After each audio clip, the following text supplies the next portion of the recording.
Welcome to Liberty Law Talk. This podcast is a production of the online journal Law and Liberty and hosted by our staff. Please visit us at lawliberty.org, and thank you for listening. Hello, welcome to Law and Liberty Talk. My name is Sam Gregg, and I am Distinguished Fellow in Political Economy at the American Institute for Economic Research, and I'm also a contributing editor at Law and Liberty. Thanks for joining us today. 260 years ago, in 1762, a middle-aged professor at the University of Glasgow was delivering, as part of his normal teaching load, you might say, a series of lectures on jurisprudence. And in that audience, a number of students were busy taking notes, as any good student, I suppose, does even today. One set of those notes, however, was discovered in 1895, so over 130 years later, and it had come into the hands of an Edinburgh lawyer. Now, normally, discovery of this type would be neither here nor there, except for the fact that these notes were of lectures delivered by Adam Smith, the great Scottish enlightenment thinker whose Wealth of Nations was a book that literally changed the world. That book, as well as Smith's other writings, including the book we're going to be discussing today, Adam Smith's Lectures on Jurisprudence, have all been published by Liberty Fund. And I think it's fair to say that Lectures on Jurisprudence is perhaps the least known of Smith's words that have come down to us today. So joining me to discuss Lectures on Jurisprudence, it's my great pleasure to welcome to the Law Liberty podcast today, Professor James T. Otteson. He is the John T. Ryan Jr. Professor in Business Ethics at the Mendoza College of Business at the University of Notre Dame. He specializes in business ethics, political economy, the history of economic thought, and 18th century moral philosophy. Previously, Professor Otteson taught at Wake Forest University, Yeshiva University, Georgetown University, and the University of Alabama. Some of his books include Adam Smith's Marketplace of Life, 2002, Actual Ethics, 2006, Adam Smith, 2013, The End of Socialism, 2014, and The Essential Adam Smith, 2018, and his forthcoming book, Re-examining the Ethics of Wealth Distribution. He has a BA from Notre Dame, and he also has a PhD from the University of Chicago. He's also, in my view, my humble opinion, perhaps one of the world's leading Adam Smith scholars today. Today, he's joining me to discuss, as you may have guessed, from his bio, Adam Smith, and more specifically, some of his writings that have received less attention, in particular, Smith's Lectures on Jurisprudence. Jim, welcome to the Law Liberty Talk. Thank you so much, Sam. It's my pleasure to be with you. Thank you for having me. So I thought we might begin by putting these lectures of Adam Smith in their context, so you can tell us a little bit about how it was that Adam Smith came to be giving lectures on legal philosophy in the 1760s. I'm happy to do that. And you're quite right. The lectures on jurisprudence are not something that get discussed very much anymore. So, Adam Smith was the author of two published books, only two. The first was The Theory of Moral Sentiments, which came out in 1759, and then in the first edition. And then the now much more famous Inquiry into the Nature and Causes of the Wealth of Nations, which came out in 1776, a rather auspicious year. But those were the only two books that he actually published. They each went through several editions. And about a week before he died in 1790, he was born in 1723, died in 1790. About a week before he died, he called a couple of his colleagues to his quarters. I guess he had a bit of a notion that it wouldn't be much longer that he would be able to, that he would be alive. And he asked them to burn his manuscripts. And so those colleagues actually burned 16 volumes of manuscripts. We can only guess what was in them. But one of them, one set of documents that was probably in those burned manuscripts were what we now have as the Lectures on Jurisprudence. So these lecture notes that were discovered, as you mentioned, and they were first discovered in 1895. They were the student notes from two different years that he had given this course called Lectures on Jurisprudence. He was teaching jurisprudence. And it was something that he'd been teaching at the University of Glasgow. He first started at the University of Glasgow in 1751 as a professor. He was only 28 years old. In 1752, after just 1 year, the prior professor who had been the chair of moral philosophy at Glasgow passed away, and so Smith became the chair of moral philosophy at the University of Glasgow in 1752. He was only 29 years old, if you can imagine, and he began giving, among other things, these lectures on jurisprudence, and that's what we have.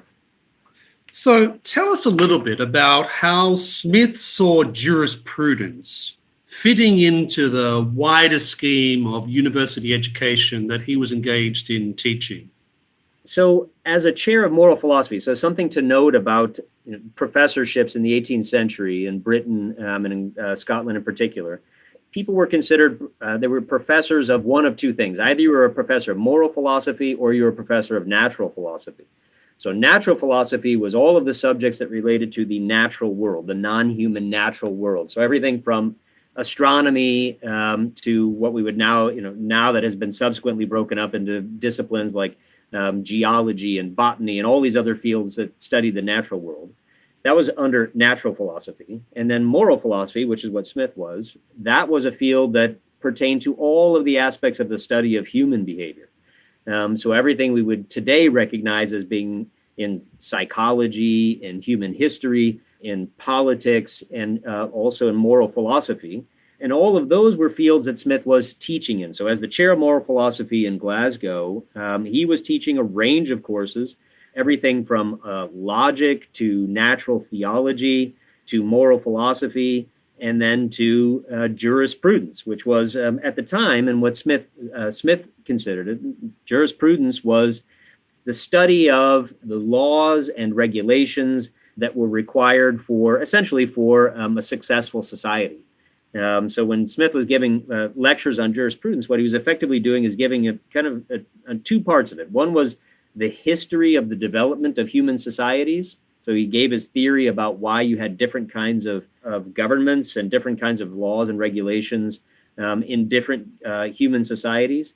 And then also he was making recommendations about, given the kinds of goals that we might have in human society, what kinds of laws, regulations, et cetera, should we have? All of that fell under the under the topic of jurisprudence as one part of the study of human life and human behavior. So clearly jurisprudence, in the way it was taught and the way it was understood in the 18th century, particularly in the Scottish universities at the time, it clearly embraced a lot more than would typically be put under that type of topic today. So can you tell us something about the actual structure of Smith's lectures on jurisprudence?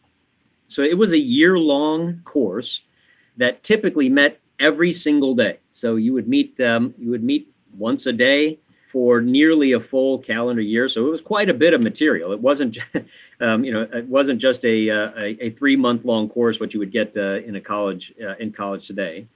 But the structure of it started out with what the subject matter of jurisprudence was, and then began working out Smith's theory, as it were, of jurisprudence. So everything having to do with, according to Smith anyway, and Ms. Smith's understanding, jurisprudence started with a conception of justice. What actually is justice? What are the different conceptions of justice?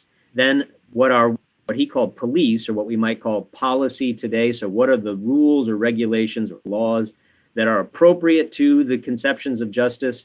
What are the proper objects of justice, meaning what kinds of things should justice pay attention to, and therefore what should the government pay attention to? But he also, in his course on jurisprudence, also went into the area that we would now think of as more appropriate to economics, or his Wealth of Nations book. He talked about revenue. So where did the government get its money? Where does wealth come from? So we talked about that as well. And then also, how do you protect the government and how do you protect society? So things like military and arms, et cetera. So it was quite a wide-ranging course, and quite a wide-ranging topic. And he went into an enormous amount of detail, both historical, so descriptive, talking about how different times and different places approach these topics, and then also normative or prescriptive, what he thought we should actually have, what would be good for Scotland, what was good for Britain, what was good for Europe, what was good for even the Americas. He was talking about what was going on in the Americas at the time. So I'd like to come back a little later to talk about a few of those things that you just mentioned, in particular, some of the topics that get included under particular parts of his lectures on jurisprudence. But before we do that, I've got another question. So I imagine that, like any professor, there were things that Smith was obliged to teach, if only because the people sitting in the class, many of them I suspect would have gone on to become practicing lawyers, and practicing lawyers need to know certain things that have relatively little to do with the philosophical preferences or interests of a given lecturer, right? So you do something like contracts or torts or whatever it happens to be, right? And it's like a sort of professional training. But that said, I imagine, just like any other professor, there were particular emphases that Smith would have brought to bear, or at least tried to bring into the discussion during his lecturing. So I was wondering if you could tell us what some of those particular emphases may have been. So all of it, you're quite right about all of that. I mean, we do have one anecdote about Smith that I'll just relate to give you a little bit of a glimpse of what seems to have been his personality. When he first started teaching at the University of Glasgow in 1751, he was asked to teach a course on logic. And one of his students, who reported later, many years later, about what that course was like, noted that Smith began the course and spent about the first week or so of the course teaching what he was supposed to teach. He started going off onto other subjects, which were much closer to think of in the Wealth of Nations and the lectures on jurisprudence, even in his logic course. So I think even as a young man, he was only 28 at the time. Even as a young man, he had a bit of an independent streak. But you're right. The course on jurisprudence was in part intended. It was supposed to prepare people for a profession in the law. So many future attorneys would have been in the audience. And one of the central subjects, I mean, there are lots of things that were supposed to have been covered, but one of the things, and I think this might be of particular interest and maybe is even behind the question you're asking, one of the things that Smith would have been expected to talk about was natural law.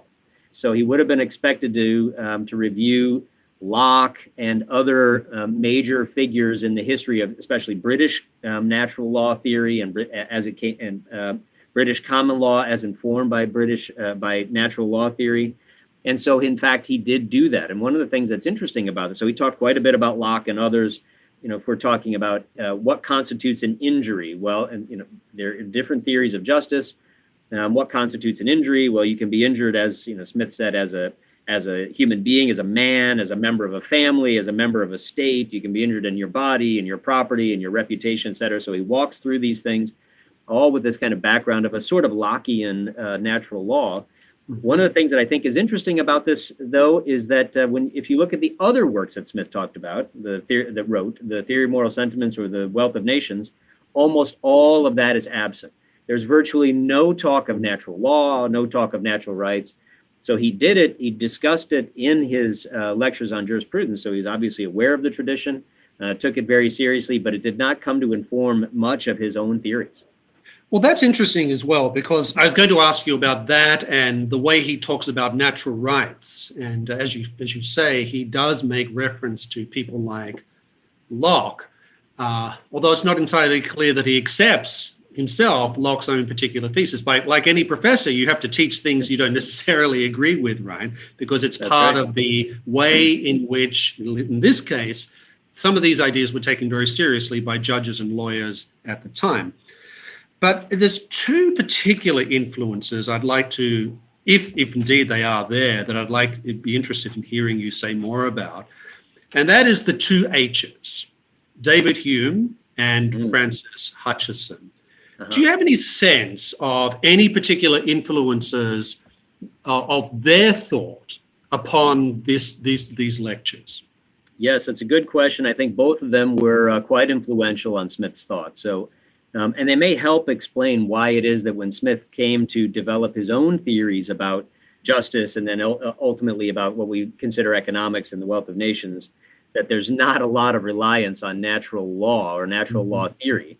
Smith seemed to have, and I think he developed this It's hard to trace these influences exactly, but I think certainly with Hutcheson and also with Hume, Smith takes something of an empirical approach to these questions, and he develops a theory, for example, of government. When he's talking about the origins of government, he explicitly rejects in the lectures on jurisprudence, Locke's theory of a kind of original contract. Sort of state of nature. Yeah, so I mean, it wasn't only Locke who had this view, but I think here you do see the influence of Hume in particular. But Smith says that this is just a fiction. There really wasn't any original contract. There was nothing like an original contract. There was no state of nature when men came together and decided what the form of government should be. It's much more of an evolutionary process. So one thing that he gets from Hume, I think, is something like, a developmental process as human society developed through these stages. So he offers a theory of stages of human society. You begin with hunters. Human beings are basically hunting parties where there's no government at all, according to Smith. They eventually develop into shepherds, where they have their own flocks of herds of animals. At that point, they develop something of a rude, that's the first stage of actual government, according to Smith. They develop something of a rude state of monarchy. Then they develop into farming and agriculture, where they have land and property. At that point, they need a little bit more sophisticated government that's going to have conceptions of justice that apply to property in particular. And there, I think we see some influence from Hutcheson and the importance of property. The kind of government appropriate there, Smith thinks, is aristocracy. And then the fourth and final stage, according to Smith, of human social or societal development is what he calls democracy. This emerges when human society develops to the stage of commerce, where commerce becomes the dominant economic activity of society. That's the highest final stage.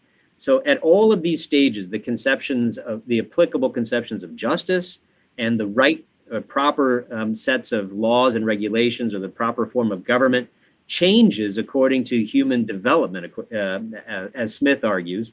And that, I think, really is a very large influence of this kind of developmental and observational approach that shows the influence of people like Hume in particular. And I imagine you mentioned the sort of civilizational development theory. I imagine this also reflects Lord Keynes as well, right? Because as I understand it, his thinking about law and society in general was very shaped by this particular type of account of the development of human civilization.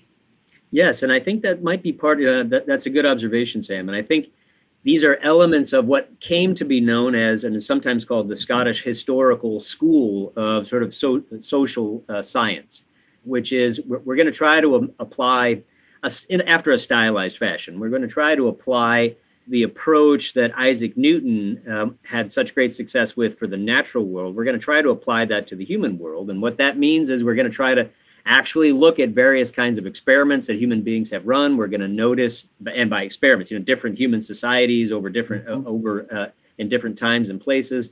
We're going to see what kinds of principles we can see might be at work in these things. But it's not an a priori deduction. It's not sitting in our offices and trying to intuit or God's will, for example, and figure out what the essential nature of human beings is. And instead, we're going to try and we're going to look at the world empirically. And I think that is influential. You're right, Keynes. And others were talking about the development of language, the development of law, the development of governments. All of this was this new way of trying to understand human society as being a process of development, historical development over time. So I'd like to shift the discussion now to a topic which I'm sure you've thought a great deal about, which is lectures on jurisprudence and its relationship to the more well-known texts of Adam Smith, specifically the theory of moral sentiments and his Wealth of Nations. So these lectures were, at least the notes that we have of these lectures, were recorded after the publication of the Theory of Moral Sentiments in 1759. So do you see traces of elements of some of the thought that's expressed in Smith's Theory of Moral Sentiments within parts or even sections of his lectures on jurisprudence? That's a good question. I do see a couple. In fact, I see a handful, but I'll just mention a couple. So first of all, in the conception of justice, that Smith discusses in lectures on jurisprudence, he had already articulated in the theory of moral sentiments. So, as you mentioned, theory of moral sentiments comes out a couple of years before the first report of the lectures that we get on jurisprudence. But right at the beginning of the lectures on jurisprudence, Smith talks about justice being what he calls securing people from injury. So the kind of justice he's interested in is protecting people against incursions on their persons, on their property, or on their voluntary contracts or voluntary promises. It's a kind of negative conception of justice. And you're acting justly as long as you refrain from imposing harm or injury onto another person. That's exactly the conception of justice that he had articulated and quite carefully in the theory of moral sentiments. So in the theory of moral sentiments, this is the conception of justice. He says that all societies, it's both necessary and sufficient for human society to exist, and all of the positive moral duties of friendship and loyalty and charity, these sorts of things, are what he calls the embellishments of society, but they're not necessary for society to exist. So in the lectures on jurisprudence, he elaborates on exactly that. Why is this negative conception of justice so necessary for the existence of any kind of human society whatsoever? And how does it apply to various aspects of human society, from your person, your bodily person, to your property, what kinds of property, even potentially your reputation, et cetera. So that's one way where I see a clear connection. But I will mention, if you allow me, just one other. So in the theory moral sentiments, Smith develops this claim about sort of the ultimate or final adjudicator of moral propriety is what he calls the impartial spectator. So if you want to know whether you're acting rightly or wrongly, you imagine what a disinterested person who fully knows your situation, what would such a person, an impartial spectator he calls it, what would such a person think about what you are doing, or what would such a person judge, how would such a person judge your behavior? That notion of the impartial spectator is all over in the theory, the lectures on jurisprudence, in particular on what counts as property. So it's very interesting. I think Smith developed something of a impartial spectator theory of property. So in other words, how long do you have to be farming a particular plot of land in order for you now to have property rights in it? Smith's answer to that is, well, what would an impartial spectator think? Does he actually use that expression? Oh, yes, he does. He does. In fact, quite repeatedly. So he connects it with what he thinks is reasonable. So he says, what would a reasonable person think is long enough possession to now entail rights to land, let's say? Well, the impartial spectator is the way you imagine what is reasonable. Or, what's a reasonable contract of employment? Ask yourself what an impartial spectator would think. So it's a kind of impartial spectator theory of property, of contracts, that's all through the lectures on jurisprudence, and he develops that first in the theory of moral sentiments.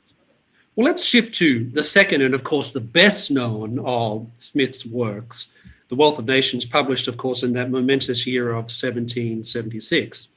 Now, The Wealth of Nations is published after these notes on jurisprudence were taken. And I should mention that it wasn't very long after these notes on jurisprudence were recorded that Smith effectively retired as professor of moral philosophy at the University of Glasgow. So I guess my question to you is this: in what way do we find particular ideas expressed in the lectures on jurisprudence? In what way do we find some of these ideas manifesting themselves in The Wealth of Nations?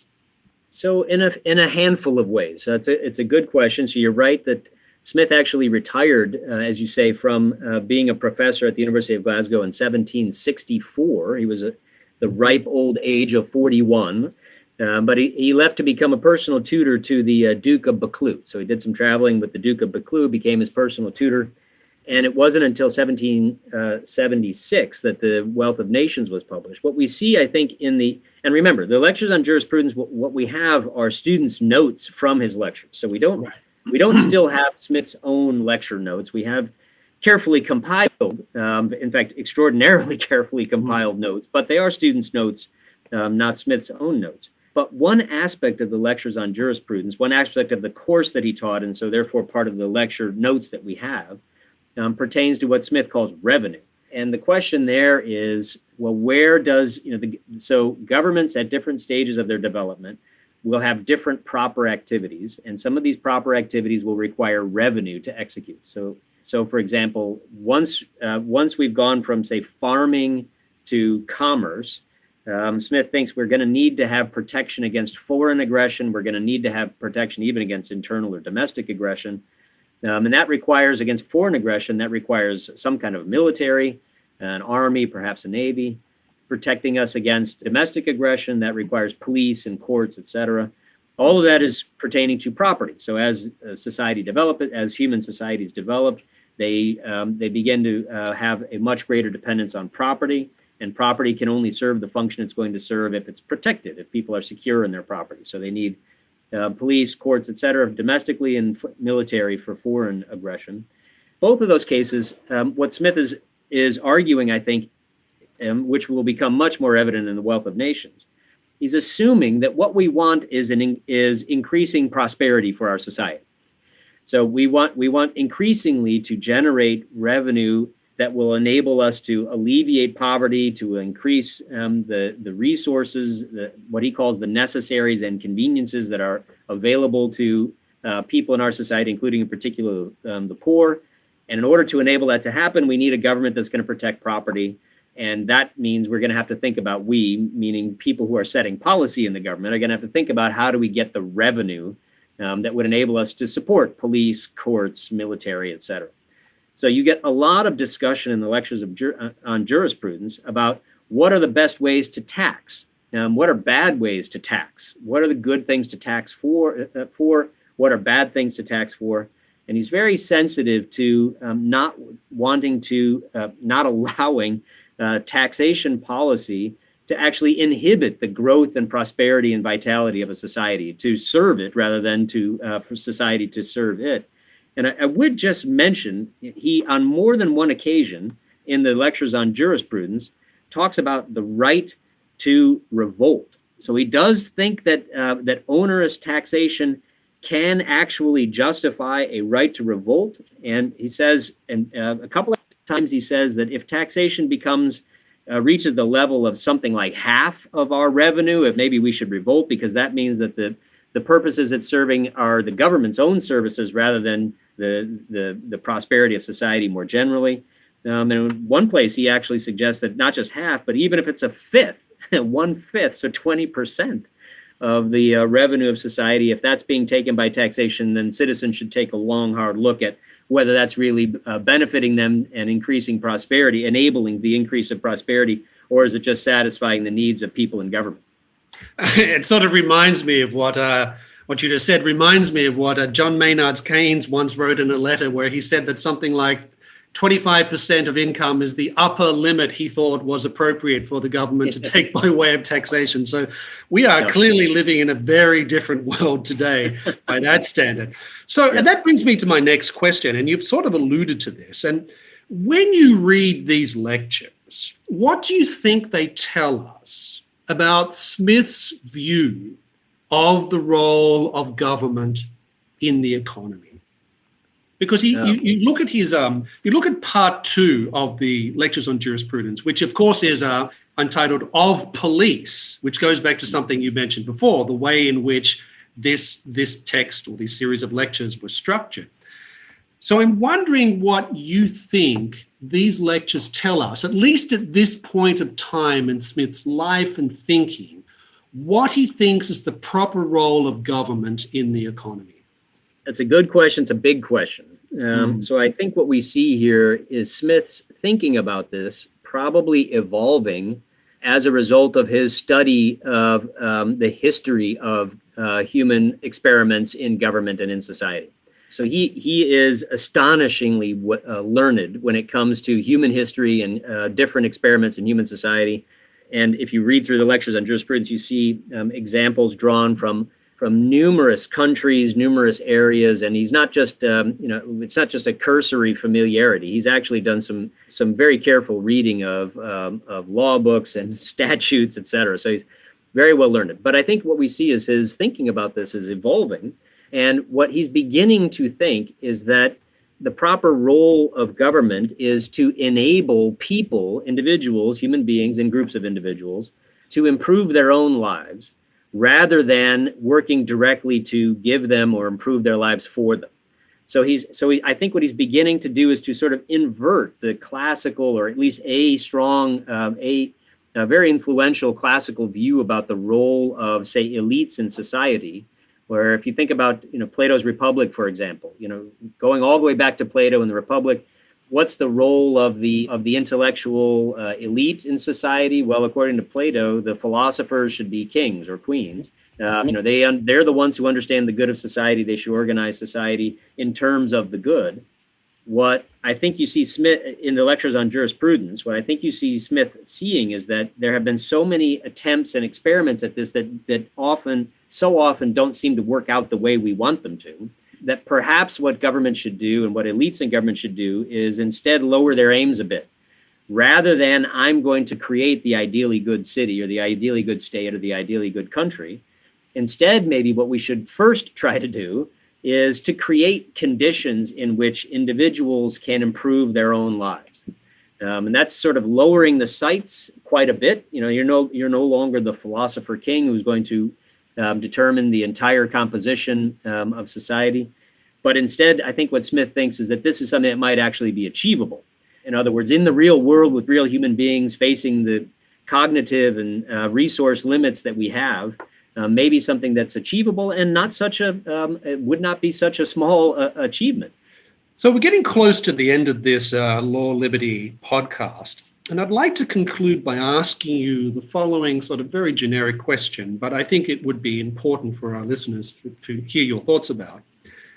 If there's any part of the lectures on jurisprudence that you would recommend to those people who are interested in law, politics, political economy, or even just the history of ideas, what would be the parts of the text that you would strongly recommend for our listeners?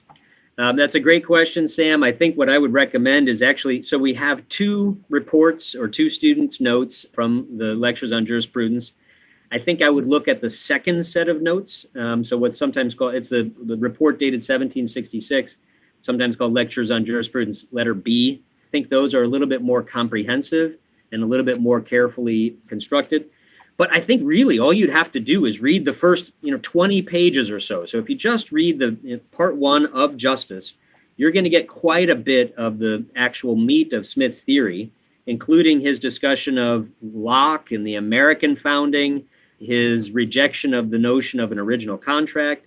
You're going to get some of his discussion of the stages of society, of development of society, from hunters to shepherds, farming, commerce, and the different kinds of government that he thinks is appropriate to it. And you're even going to get, even in just the first 20 pages or so, you're going to get a little discussion of how successful different kinds of government were in, on the one hand, protecting the liberty of their subjects, and on the other hand, encouraging prosperity. So I would say, if you look at, say, the first 30 or so pages of the second report, I think that would be the first place I would recommend. Well, thank you very much, Professor Otterson. I know you're a busy man and you've got other things you need to do, but we're very grateful that you've joined us today on Law Liberty to discuss those lectures on jurisprudence, which I suspect you wish more students of Adam Smith and the Scottish Enlightenment knew more about. So, James Otterson, thank you very much for being with us. My pleasure. Thank you very much, Sam. Thank you for listening to another episode of Liberty Law Talk. Be sure to follow us on Spotify, Apple, or wherever you get your podcasts. And please visit our journal at lawliberty.org.